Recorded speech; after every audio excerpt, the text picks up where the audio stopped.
Live from WTVO Rockford and your home team.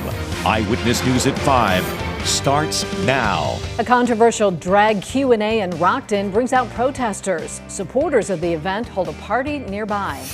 A Rockford caregiver earns a national award. She tells us the recognition caught her completely by surprise. Plus, a friendly competition comes to a close. We'll have the final tally and reaction from the victor of the Battle of the Badges. Good evening, I'm Mimi Murphy. And I'm Eric Wilson. Rockton Pride's holding a party at the Village Green Park Pavilion. The event's happening just a couple blocks away from a Talcott Library protest. Rockton's where we find our Jess Lipson. And Jess, what's the scene like where you are? Eric, Mimi, as you can see, there's all these flags out and people just having a good time here at the park, at the party set up by Rockton Pride. At 4, you saw crowds lined up outside the Talcott Free Library protesting the drag Q&A. Here at the Village Green Park Pavilion, they're celebrating it. There's games and activities and a bunch of other stuff to celebrate the Pride in Rockton. Amazing to see the way that the community has come together. It's been a little bit rough over the past couple weeks seeing some of the hateful comments on Facebook coming from some residents of Rockton. But what today has shown us with the outpouring of donations and support and the people that are here today, Rockton is a very inclusive town and we are here to celebrate this community. Beginning in about 15 minutes, organizers tell me there's going to be a family-friendly drag show. But for now, reporting in Rockton for your home team, I'm Jess Lipson. Back to you guys. Jess, thanks for the live report. A local caregiver gets major recognition for her work. Nikel Delgado sat down with the award winner. Nikel, she's really humble about this. That's right, Eric and Mimi. She tells me that she's never expected anything like this, and she believes it's all because she just loves her job. Ready? Good morning, left side. Good morning. Carrie Lacaraza has been a caregiver for over 20 years and calls it the best decision she's ever made. But receiving the National Caregiver of the Year award was a shock to her. This is beyond, I never in a million years did I think this would happen. I come in here and I take care of everyone. I make sure they live their best lives, and that's it, and I didn't expect anything out of it. Jean Berggren lives at Sienna on Brentwood and tells me she's never missed one of Carrie's fitness classes, saying Carrie gives them a sense of security and that they matter. It feels so good to know that you have somebody here that you call at any time and you feel safe. The world would be so much better off if we had more Carries in this world. It would be nice. And if we love her, we do. Carrie beats thousands of others and awarded a crystal trophy along with a $2,500 check and an extra $1,000 to show the work that she does is valued. Visiting Angels of Rockford, Dalen Davis calls Carrie a true leader in this field. The little things that she does every day, but on top of that, what she does for this community, for her clients, which is her people, she goes above and beyond at any time that the call asks for her to. One example of that is what she did during the ice storm this past winter. I stayed overnight and worked the next morning. That way our residents had someone here, because if not, who's going to take care of them? Carrie tells me she loves the residents here and wouldn't have won this award without them. To me, they come first. They need me. And in turn, I need them. Carrie says she hopes she inspires others to also become caregivers. Eric? Thanks, Nikel. We've got a clip to share with you of yesterday's tornado that briefly touched down in Boone County. This is drone video from Crocker Aerials. The camera is just east of Belvidere looking northeast. During the 20-minute time lapse, you can see a small tornado form, touch down, and then go back up into the clouds. People only reported minor damage with leaves and small tree branches down. DeKalb County Sheriff's Office is investigating a fatal crash that killed one person this morning. The accident happened at the intersection of Plank Road and Luther-Lowell Lane in Sycamore. Deputies say around 4 a.m. a Cadillac was driving on Plank Road when it struck a tree. The driver of the car died at the scene. The name of the driver has not been released. The man accused of killing 3 people on a party bus in Rockford appears in court. He's set to learn how long he'll spend behind bars. Raheem King was convicted on several charges, including first-degree murder and armed robbery back in 2020. In April 2018, King opened fire on a charter bus near Auburn and Johnston Avenue. Martavies Blake, Dejan Sistrunk, and Sean Anderson died. King claimed he was acting in self-defense because the men pointed guns at him. Prosecutors argue it was a planned attack. He faces life in prison. Another push to get the massive Barber-Colman project approved. Community leaders gathered at Embassy Suites in downtown Rockford. The group says the city botched the Coleman Yards project by voting to force the developer to include a labor agreement. They used Embassy Suites as an example of recent redevelopment success and say the former Barber-Colman complex should get the same treatment. The push comes after Alderman Mark Bonney announced he would call for a revote on the labor agreement at the next city council meeting. Advocates for Coleman say it's a rare issue that's bringing the whole community together. Let's be honest here. There has never been, nor will there ever be, a long line of developers vying for a chance to redevelop the Barber-Colman campus. It's a complicated, challenging project. It's a huge magnitude. The size, the scale, the building conditions, the remediation needed are a massive undertaking. And if it were easy, it would have been done by now. Alderman Bonney plans to call for a revote on the labor agreement at Monday's City Council meeting. Rockford first responders earned bragging rights as part of the annual Battle of the Badges. This competition benefited supplies at the Rock River Valley Blood Center. Center administrators held an award presentation for the victor. Rockford Police and Fire have competed all week to see who could collect the most blood donations. This year, the fire department won. That ends Rockford PD's 5-year winning streak. Both department heads say the competition is far from over. So I will tell you right now, we were on our way to a 6P and that didn't happen. So I'm not pleased with that, but we will keep the competition going. So Fire knows we're coming for them next year.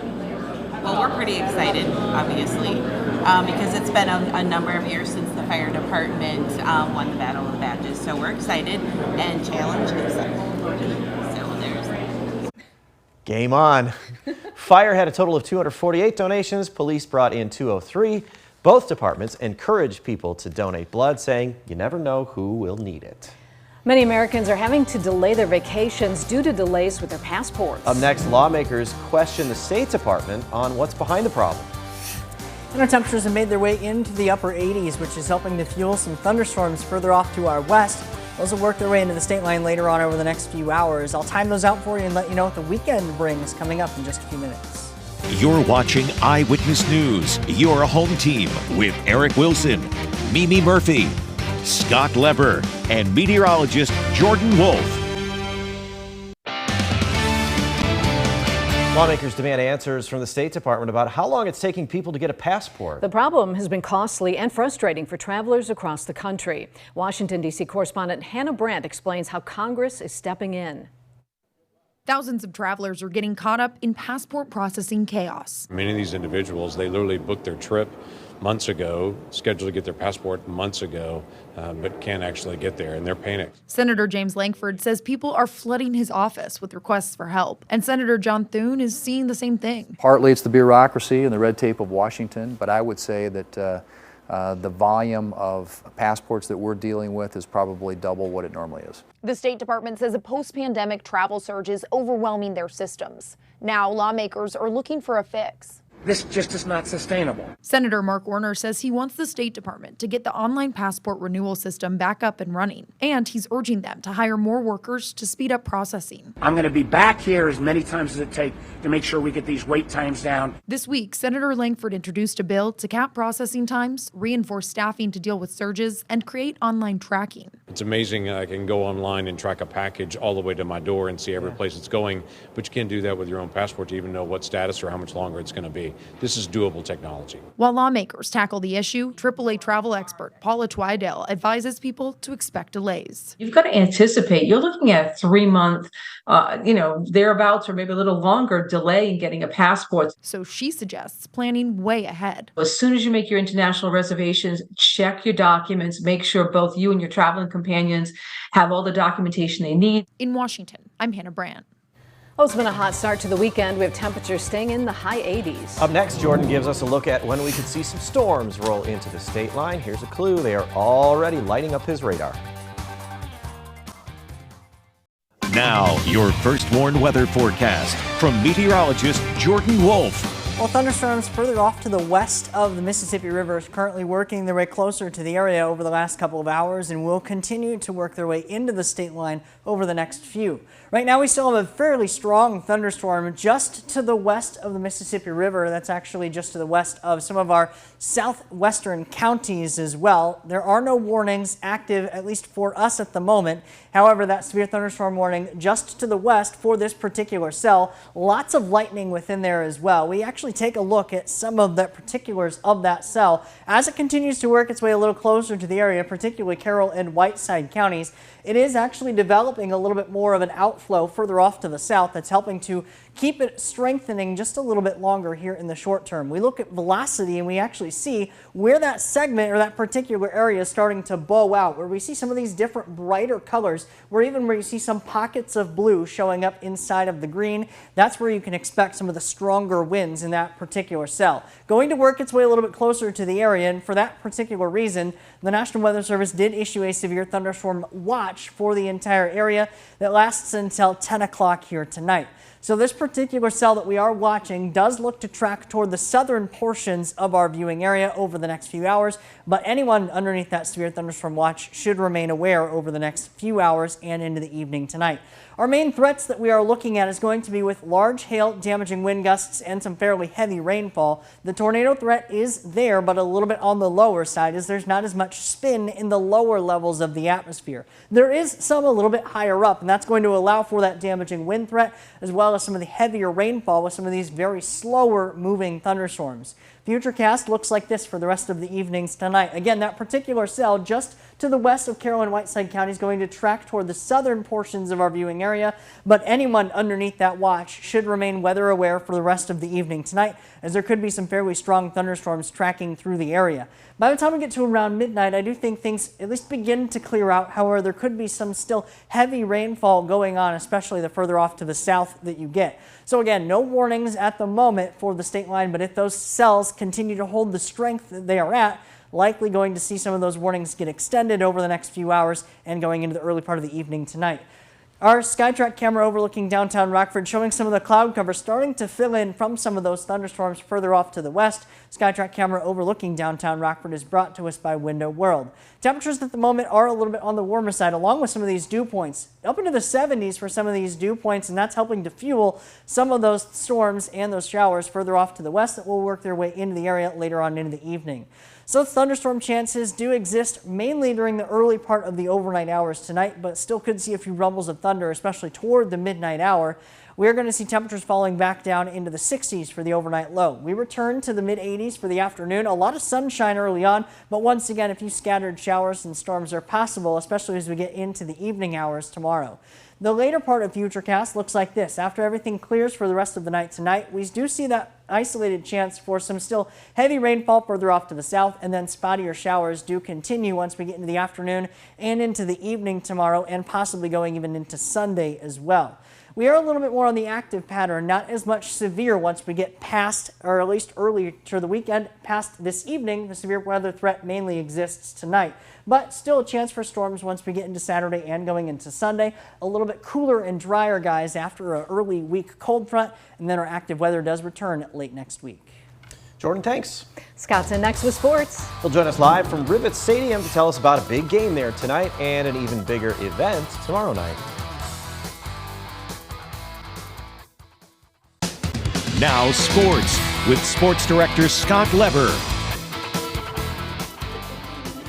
Out here at Rivet Stadium, where the Rivets are hoping to get in the final game of their four-game series against the Kalamazoo Growlers tonight. A few sprinkles starting to come down. Does look threatening, the sky does, to the west of us. So we're definitely in for some rain, but hopefully some baseball by 6:30 for the start time of this one. It's been a great four-game series so far in this one. Kalamazoo won the opening game on Wednesday night 4-1. The Rivets bounced back yesterday morning in the first of two games for a 9-8 win. Then last night Kalamazoo won a 12-7 slugfest. So the Rivets need a win tonight for a split of this series. Who's hot right now for the Rivets? DH Braden Duhan is. He had 3 hits in last night's game. His batting average is now .338. Duhan attends McNeese State. Newly signed first baseman David Bishop of Texas Christian's off to a great start. His batting average is at .462. And then there's Northwoods League All-Star Nick DeMarco of Notre Dame. The Rivet shortstop had 2 hits last night. He also leads the team in home runs. Now tomorrow night, the Rivets are going to be on the road at Battle Creek, but there is still going to be a game here tomorrow evening, probably bigger than this one, especially if you're a fan of the Bears, the Packers, or the Cubs.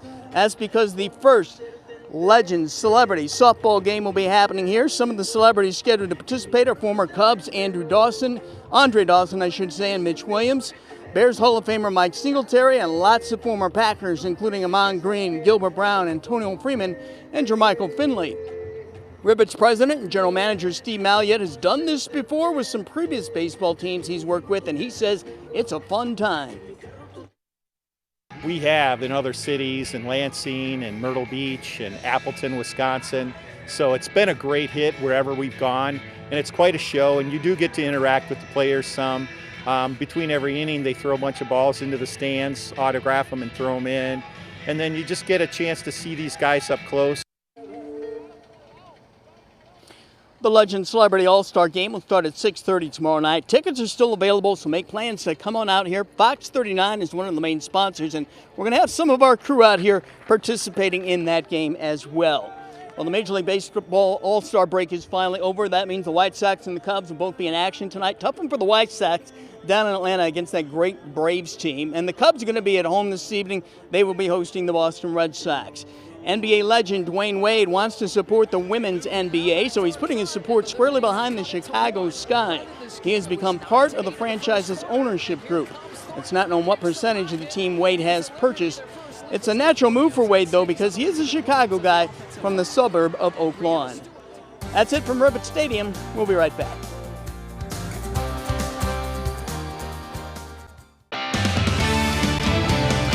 A few thunderstorms working through the area later on this evening on the First Born Interactive Radar. We could see some severe weather mainly early into the evening and potentially early overnight as well. Temperatures working back down into the upper 70s late next week. Thanks, Jordan. Stay safe.